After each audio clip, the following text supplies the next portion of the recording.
Bismillahirrahmanirrahim. Allahümme salli ala Muhammedin ve ali Muhammed.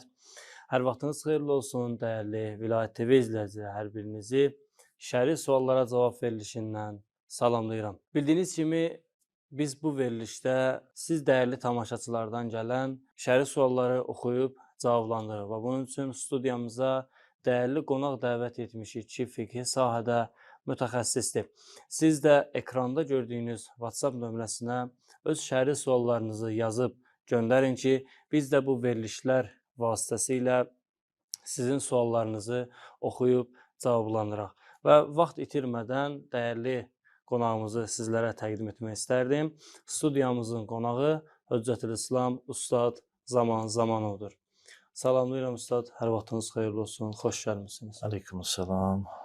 Hər vaxtınız xeyirli olsun Hüseyin müəllim, çox sağ olun. Çox təşəkkür edirəm. Mən də öz növbəmdə sizi və dəyərli izləyicilərimizi buradan salamlayıram. Təşəkkür edirik Ustad, minnətdarıq. İcazənizlə mən izləyiciyə gələn sualı oxuyum. İlk sualımız belədir ki, dəstəmaz aldıqda üzümüzü nə şəkildə yumalıyıq? Bismillahirrahmanirrahim. Allahümme salli ala Muhammedin və ali Muhammed. Baxın, Hüseyin müəllim, ümumən dəstəmaz aldığımız zaman üzümüzü uzunluğuna görə bu saçın başlanğıc hissəsindən, buradan ta çənəmizin altına qədər uzunluğuna görə yumalıyıq tam bir şəkildə, rahat bir şəkildə. Bəzi insanlar stres keçirir ki, görəsin, mən bu şəkildə düz yürüməyəm. Ümumən, rahat bir şəkildə, nə qədər insan stresli olsa, o qədər çox xəta edir. Rahat bir şəkildə gözlərin bu hissəsini, burnun bu hissəsini və dodaqların bu hissəsini tam bir şəkildə yuxarıdan aşağı yuyur ki, ta bunda xatircəmlik yaransın ki, mən bütün dəstəmazın suyunu hər bir yerə çatdırmışam. Bu uzunluğuna görə olan miqdardır. Saçın başlanğıc hissəsindən ta çənənin altına qədər yuyulmalıdır.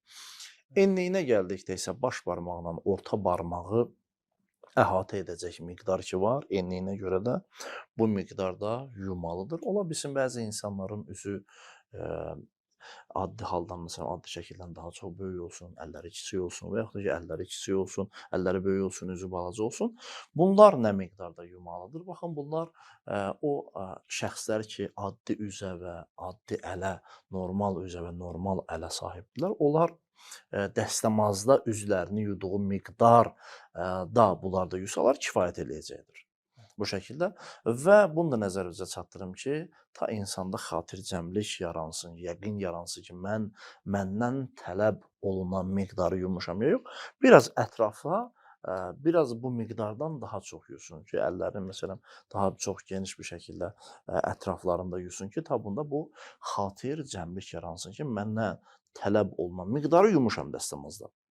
Və bunu da nəzərinizə çatdırım ki, dəstəmaz aldığımız zaman üzümüzü yuxarıdan aşağıya yumalıyıq. Aşağıdan yuxarı yumaq icazəli deyildir. Bəziləri fətva verib, deyiblər ki, vacibdir ki, məsələn, lazımdır ki, dəstəmaz aldığımız zaman üzümüzü yuxarıdan aşağı yuyaq. Aşağıdan yuxarı yumaq icazəlidir. Məsələn, Ayətullah Xameneyi, Ayətullah Məkarimi Şirazi, Ayətullah Nuri Həmədani, Ayətullah Şübeyri Zəncani, mərhum Cəvad Təbrizi, mərhum Seyid Xoyi və Qulpeyqani ağalar buyurub fətva veriblər. Buyurublar ki, bunlar yuxarıdan aşağı yuyulmalıdır. Bunlar da fətvadır. Bəzi alimlərimiz də ehtiyat-ı vacibə əsasən buyurublar ki, yuxarıdan aşağı yumaq lazımdır. Ayətullah Sistani, mərhum İmam Xumeyni buyurub ki, yuxarıdan aşağı yumaq ehtiyat-ı vacibə əsasən lazımdır. Əks halda dəstəmaz batil olacaqdır. Buna da riayət etmək lazım. Bəziləri də ehtiyat-ı müstəhəb buyurub ki, qudamadan, qədim alimlərdən vardır ki, adlarını qeyd eləmək istəmirəm.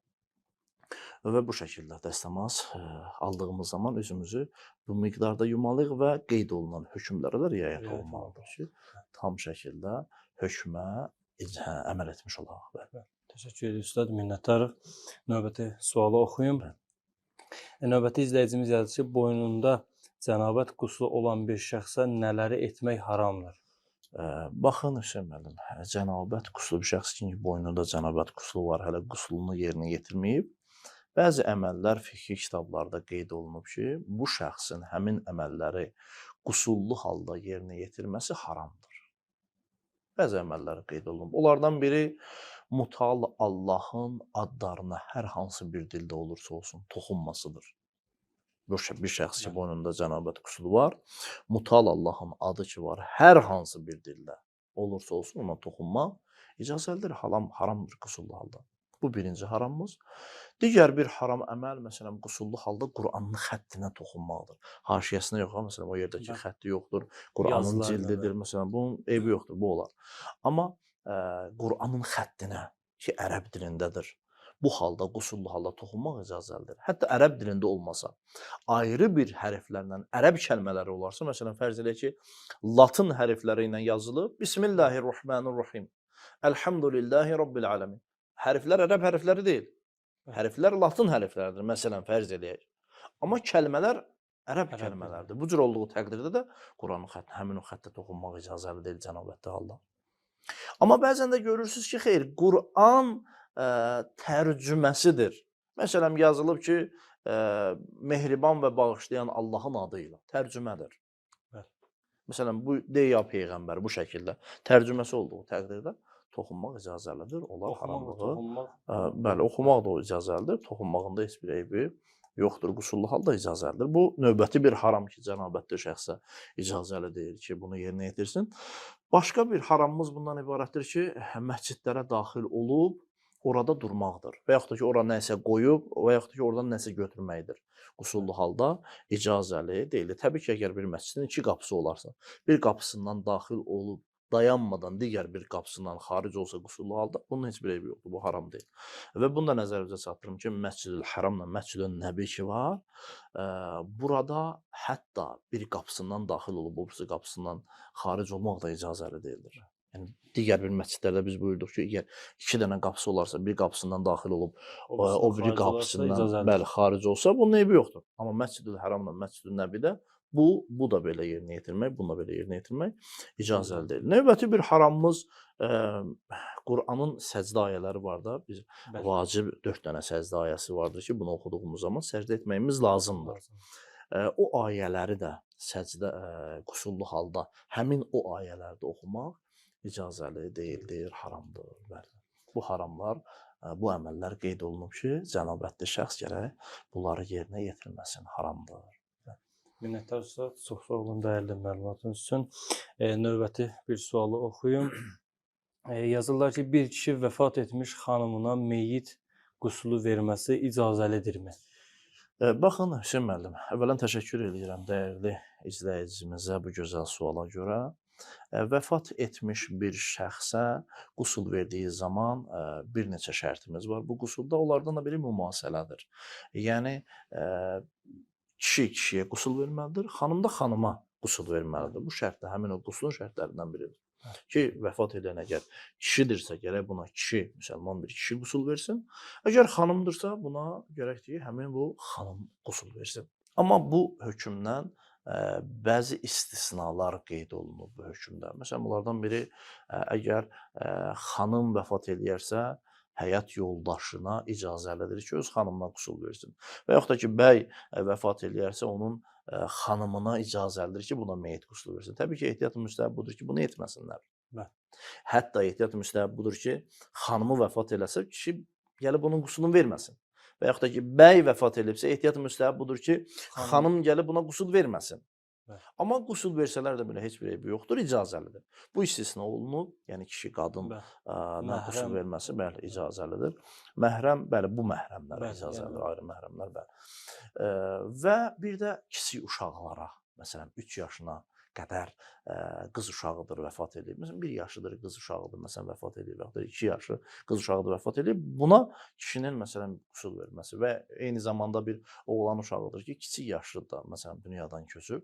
Bu halda, məsələn, həmin xanımlara da icazəlidir ki, bunlara qusul versinlər. Ta 3 yaşına qədər alimlər buyururlar ki, heç bir eybi yoxdur, olar. Burada şərt deyil. Məsələn, qadın girib, məsələn, vəfat edən qız uşağına qusul versin. Və yaxud da ki, kişi girib vəfat eləmiş oğlan uşağına məsələn qusul versin. Burada fərq yoxdur. Çünki kiçik uşaqlar bunlara icazəlidir. Çox sağ olun Ustad. Sizə və dəyərli izləyicilər təşəkkürümüzü bildiririk. Növbəti sualı oxuyum. Növbəti sual oxumamızdan əvvəl deyim ki, bu izləyicimiz bir növ öz məsələlərini axtarıb araşdıran bir izləyicidir. Sualdan mən belə başa düşdüm. Yazır ki, əgər bilsəm ki, dəstəmazı pozduqdan sonra namaz qılmaq üçün dəstəmaz almağa su tapa bilməyəcəm. Bu halda dəstəmazı poza bilərəmmi? Çox gözəl sualdır Hüseyn müəllim. Çox təşəkkür edirəm izləyicimizə. Baxın, burada əgər namazın vaxtı daxil olubsa, məsələn azan verilib. Məsələn, fərz eləyək ki, zöhr namazının vaxtı 13:00-dadır, artıq azan verilib. Bu 14:00-da bilir ki, mən dəstəmazımı pozsam, namaza qılmayım. Dəstəmazımı pozsam, dəstəmazım var. Dəstəmazımı pozsam, artıq namaz qılmaq üçün su tapıb dəstəmaz ala bilməyəcəm. Görək təyyəmmüm eləyəm. Ki, məsələn, namaz qılam. Bu işi icra etməsi, dəstəmazı bu halda poza bilərik. Ağalar buyururlar ki, əgər dəstəmazı pozmamasının, məsələn, buna böyük bir zərəri yoxdursa, məsələn, mən bilirəm ki, dəstəmazımı saxlaya bilərəm və bu halda mənim bir zərər də yoxdur. Şiddətli bir zərərim də yoxdur. Bu cür olduğu təqdirdə dəstəmazı pozması icazəli deyildir. Buna lazımdır ki, dəstəmazı saxlasın, namazını qılsın, ondan sonra məsələn, dəstəmazı pozmaq istəyirsə pozsun. Amma nə qədər ki, namazını qılmayıb və dəstəmazını saxlaya bilir və dəstəmazını saxlamasının buna bir zərəri yoxdur, dəstəmazı pozması icazəlidir. Amma Sinan ağanın nəzərinə görə, hətta buyurur ki, namazın vaxtı daxil olmamış da olsa belə, namazın vaxtı daxil olmazdan əvvəl də sənin dəstəmazın var. Məsələn, fərz edək ki, 13:00 namazın vaxtıdır. 12:00-da məsələn, sənin dəstəmazı pozmaq istəyirsən.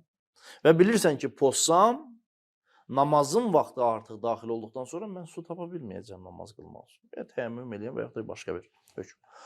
Bu cür olduğu təqdirdə də Ağaslanın buyurur ki, əgər sən dəstəmazı saxlaya bilirsənsə və dəstəmazı saxlamağın sənə bir zərəri, mühüm bir zərəri yoxdursa, onda da hətta belə dəstəmazı pozmaq icazəli deyildir. Gərəkdir ki, dəstəmazı saxlayasan, namazın vaxtı daxil olsun, namazını qılasın, ondan sonra istəsən dəstəmazı poz bu şəkildə. Yəni müxtəlifdir hökmlər. Həmin o belə deyək, sualı yazıb göndərən öz müstəhdinə müraciət edən, təqlid edən müstəhdə. Çünki bəzi alimlər buyururlar ki, nə qədər ki, namazın vaxtı daxil olmayıb, dəstəmazın olsa da belə dəstəmazı poza bilərsən. Çünki namazın vaxtı daxil olmayıb, sənə bir şey vacib deyil.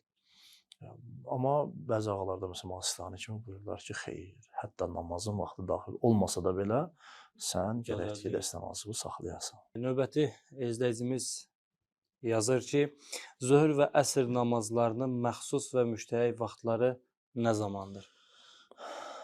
Bismillahirrahmanirrahim. Zöhr və əsr namazlarının bir izləyicimizin də buyurduğu kimi bir məxsus vaxtları vardır ki, o vaxtda, məsələn, zöhr namazının məxsus vaxtında əsr namazını qılmaq icazəli deyil. Qılınsa belə batıl olacaq bilərəkdən. Və eyni zamanda əsr namazının özünə məxsus bir vaxtı vardır ki, həmin o vaxt təkcə əsr namazına məxsusdur. Həmin o vaxtda zöhr namazını qılsan batıl olacaq. Və eyni zamanda bunların müştərək vaxtı var, fəzilət vaxtı var bu namazların. Bunlar hamısı fiqh kitablarda qeyd olunur. Mən də inşallah buradan çalışacağım ki, geniş bir şəkildə cavab verəm.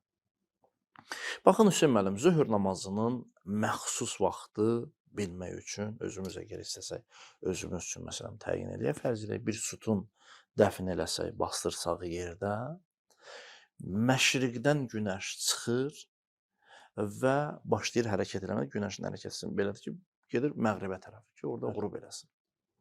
Bu məşriqdən çıxdığı zaman, bu günəşin şüaları bu sütuna dəydiyi zaman, məlumdur ki, bu sütunun kölgəsi məğribə tərəf düşəcək. Və günəş ki, başlayır məşriqdən hərəkət edib məğribə tərəf getməyə, gəlib bu sütunun üzərində durduğu zaman, bəzi ölkələrdə bu sütunun kölgəsi yox olur, bəzi ölkələrdə də ən kiçik həddə gəlib çatır bu sütunun kölgəsi. O ki, başlayır bu sütunun üzərindən günəş məğribə tərəf yönəlməyə ki, qürub eləsin, batsın, yenidən bu sütunun kölgəsi başlayır böyüyəlməyə. Yönəlməyə hansı tərəfə? Həmin bu məşriqə tərəf. Çünki məğribdən tərəf başlayanda günəş getməyə, onun şüaları ki, bu sütuna dəyir, bu sütunun kölgəsi başlayır hansı tərəf? Məşriqə tərəf yenidən böyüyəlməyə. Həmin o böyüyəlməyə başladığı zaman zöhr namazının məxsus vaxtıdır. Bu zöhr namazına xas olan bir vaxtdır. Həmin o vaxtda əsr namazı qılmaq ixtiyarı halda namazı batil eləyəcək. Gərək qılınmasın. Yəni bu zöhr namazına məxsusdur. Həmin o vaxtda zöhr namazının həm əvvəl vaxtıdır ki, tövsiyə olunub ki, əvvəl vaxt namazınızı qılın. Həm fəzilət vaxtıdır, fəzilət vaxtının başlanğıcıdır, həm də məxsus vaxtdır. Bu zöhr namazına məxsus olan vaxtdır. Zöhr namazını qılıb qurtardıqdan sonra əsr namazının vaxtı daxil olur və eyni zamanda bunda deyim müştərək vaxta daxil olur. Həmin bu zöhr namazını qıldıqdan sonraki əsr namazının vaxtı daxil olur. Həmin bu müştərək vaxtıdır. Həmin zöhr namazının fəzilət vaxtı ki, qurtardıqdan sonra bəzi alimlər buyururlar ki, həmin bu əsr namazında fəzilət vaxtı daxil olur. Buyururlar ki, bu sütun ki var biz dəfn etmişik, öz kölgəsi özü boyda olandan sonra əsr namazının fəzilət vaxtı başlayır və bu fiqh kitablarda geniş şəkildə bəhs olunur və alimlər arasında da müxtəlif görüşlər var. Zöhr namazının məxsus vaxtı budur. Ondan sonra müştərək vaxtlar başlayır. Ta günəşin batmasına o son 4 rükətli namaz qılınacaq miqdara qədər zöhr namazının vaxtı davam edir. Məsələn, fərz edək ki, günəşin batması 18:00-dadır. 18:00-dadır. Və bir nəfər 4 rükətli namazı 5 dəqiqəyə qıla bilirsə, həmin 17:55 olur zöhr namazının son vaxtı. Həmin o 17:55-dən 18:00-a qədər 5 dəqiqəlik vaxt əsr namazının məxsus vaxtıdır. O vaxt təkcə əsr namazını qeyd qılasan. Məsələn, fərz elə ki, gəldi 17:55-də ayıldım, gördüm ki, mən namazımı qılmamışam. Zöhrü də qılmamışam, əsri də qılmamışam. Təkcə bir dənə 4 rükətli namaz qıla biləcək qədər vaxtım var. Bu cür olduğu təqdirdə mən elə bilmərəm burada zöhr namazını qılam. Çünki bu vaxt əsr namazının məxsus vaxtıdır. Mənə lazımdır ki, burada əsr namazını qılam. Tamam? Oldu zöhr namazının məxsus vaxtı, əsr namazının məxsus vaxtı son vaxtdır və o aralarında olan vaxtda müştərək vaxtlar qeyd olunur və bu şəkildə. Təşəkkür edirik Üstad. Təbii ki, məxsus vaxtda da qeyd elədi ki, ayrı bir namaz, o birisi namazı qılmaq icazəli deyildir. Bilərəkdən olsa namazı batildir. Minnətlər Ustad. Növbəti sualı oxuyum. Növbəti izləyicimiz yazır ki, gündəlik namazları qıldıqda 3 dəfə əs-salat demək müstəhəbdir yoxsa? Baxın, Hüseyn müəllim, ümumən bizim gündəlik vacib namazlarımız ki var, orada müstəhəbdir ki, namazlardan əvvəl azan və iqamə deyilsin. Budur müstəhəb. Müstəhəb olan budur. Amma əs-salat demək icazəlidir ya yox və yaxud da deyilməsi müstəhəbdir. Xeyr. Əs-salat demək vacib namazlarda müstəhəb olması sabit deyildir. Təbii ki, başqa namazlarda da cəmaət elə bilir ki, bəzi insanlar elə bilir ki, əs-salat hansı namazda isə deyə bilərik, xeyr.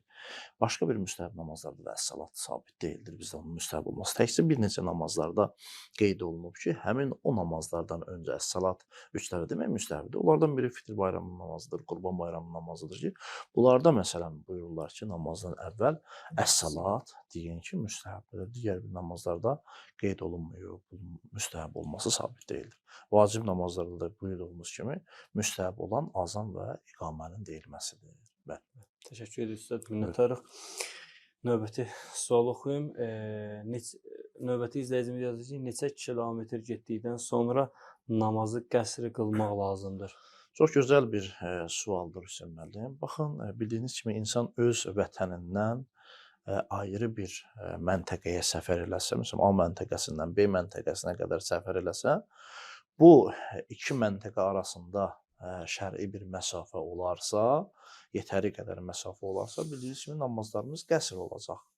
Təbii ki, əgər 10 gün qalmayacaqsa ikinci məntəqədə və eyni zamanda çox səfər edən şəxs deyilsə, bunlar olmadığı təqdirdə adi bir halda A məntəqəsindən B məntəqəsinə getdiyi zaman və məsafə, lazım olan məsafə olduğu təqdirdə 4 rükətli namazlarını qəsr qılacaq, 2 rükət qılacaq. Amma bu məsafənin nə qədər olması barəsində alimlər arasında müxtəlif görüşlər var. Bəzi alimlər buyururlar ki, 44 kilometr, məsələn, Asistani buyurur ki, A məntəqəsi ilə B məntəqəsi arasında 44 kilometr məsafə olarsa, bu şəxs lazımdır ki, B məntəqəsində namazlarını, 4 rükət namazlarını qəsr qılsın. Ağa Ayətullah Xamneyi buyurur ki, yox, əgər A məntəqəsi ilə B məntəqəsi arasında 41 kilometr məsafə olarsa, B məntəqəsində 4 rükət namazların qəsr qılacaq. 41 kilometr olduğu təqdirdə.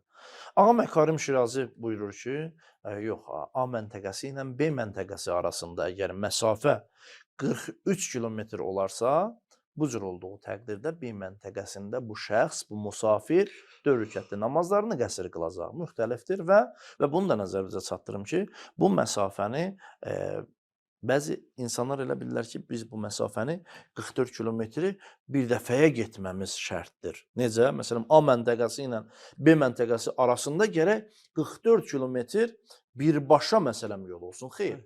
Əgər bir nəfər gedib qayıdacaqsa vətəninə, gedib qayıtmayacaqsa, bəli, gedirəm, qayıtmayacaq. Məsələn, fərz elə ki, qayıtmaq fikrim yoxdur hələ. Bu cür olduğu təqdirdə, bəli, 44 kilometr, 41 kilometr, 43 kilometr imtidadiyyən olmalıdır. Yəni birbaşa. Amma bəzən də görürsünüz gedib qayıdacaq bu tərəf. Bu cür olduğu da təlfiqən də olsa, təlfiqən yəni nə? İkisi bir yerdə gedib gəlmək 44 kilometr olarsa, gedib gəlmək 41 kilometr olarsa, gedib qayıtmaq 43 kilometr olarsa, bu namazın nə etməlidir? Qəsr qılmalıdır. Məsələn, fərz elə ki, bir nəfər A məntəqəsindən gedir B məntəqəsinə və 42 kilometr getməkdir, 42 kilometrdə qayıtmağı var. Bu cür olduqda namazı qəsrdir. Və yaxud da ki, 20 kilometr yarım gedib, Ayətullah məsələn Xameneyi ağanın nəzərinə görə, onun müqəllididir. 20 kilometr yarım gedib, 20 kilometr yarımda qayıtmağı var. Eləyir nə qədər? 41 kilometr. Bu cür olduğu təqdirdə də bu namazları qəsrdir. Lazım deyil 44-41 birbaşa gedə. Və yaxud da ki, Məkarim Şirazi ağanın müqəllididir. 21 yarım gedib, 21 yarımda qayıtmağı var. Eləyir 43 kilometr. Bu cür olduğu təqdirdə bu şəxs namazlarını qəsr qılacaq. Lazım deyil 43 olsun. Bir dəfəyə 43 olsun. Bəli, bəzi hallarda 43-ün olması lazımdır. Biz sualın cavabın əvvəlində də qeyd elədik.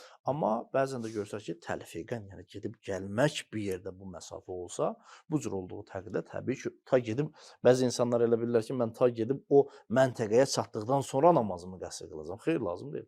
Həddi tərəxxüsü keçdikdən sonra, həddi tərəxxüs ki, keçdikdən sonra bəzi alimlərin nəzərinə 1350 eləyir, bəzi alimlərin nəzərinə görə 2 kilometr eləyir. Həddi tərəxxüsü keçdikdən sonra artıq namazları nədir?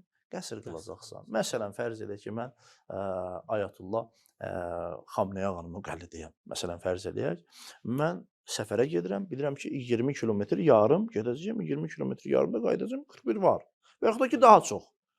Məsələn, 25 gedəcəyəm, 25, ən azın biz qeyd elədik. 25 gedəcəyəm, 25 də var 50 kilometr, mən musafir sayılacam. Bu halda həddi tərəxxüsü keçdikdən sonra ağanın nəzərinə görə yaşadığım məntəqədən o qədər uzaqlaşsa, 1350 metr uzaqlaşdıqdan sonra artıq həmin o yer həddi tərəxxüs sayılır, 1350 metr. Burada mən namaz qılmaq istədikdə artıq namazım qəsrdir, lazım deyil, mən ta axıra qədər gedim. Bəzi insanlar əvvəldə də qeyd elədim, elə bilirlər ki, tabii biz axıra qədər getməliyik. Yox, xeyr, lazım deyil. Həmin həddi tərəxxüsü keçdikdən sonra namaz qılmaq istəsən, 4 rükətli namazların qəsrdir. Və həm bu cavabda olaraq məsafə şəridi alimlər arasında müxtəlif görüşlər var. Hər kəs öz təqlid elədiyi müştəhidə müraciət etməlidir. Çox sağ olun ustad, minnətdarıq dəyərli məlumatınız üçün. Növbəti sualı oxuyum. Bilmədən namazın birinci rəkətində salamları dedim. Namaz batil olurmu? Baxın, bildiyiniz kimi bizim namaz qıldığımız zaman namazın salamları üçün məxsus yerlər vardır. Namazı bitirdikdən sonra sübh namazının salamının vaxtı var. 2 rükət qurtardıqdan sonra təşəbbüddən sonra olmur və görürük ki, zöhr namazının sonunda məsələn əsr namazı var. Hər bir namazın sonunda salam verilir. Əgər yersiz bir vaxtda bir nəfər salam verərsə, məsələn, sübh namazında gərək 2-ci rükətin sonunda verəydi. 1-ci rükətdə verdi salamını. Bu cür olduğu təqdirdə namaz batil deyil. Əgər bilmədən yerinə yetiribsə, salamların hamısını yerinə yetiribsə, namaz batil olmayacaq, durub namazını davam eləsin. Amma namazın salamların qurtardıqdan sonra, namazı bitirdikdən sonra buna lazımdır ki, səcdə-i səhv yerinə yetirsin. Amma namazı batil deyildir, səcdə-i səhv yerinə yetirməsi lazımdır. Amma şək eləsə ki, məsələn,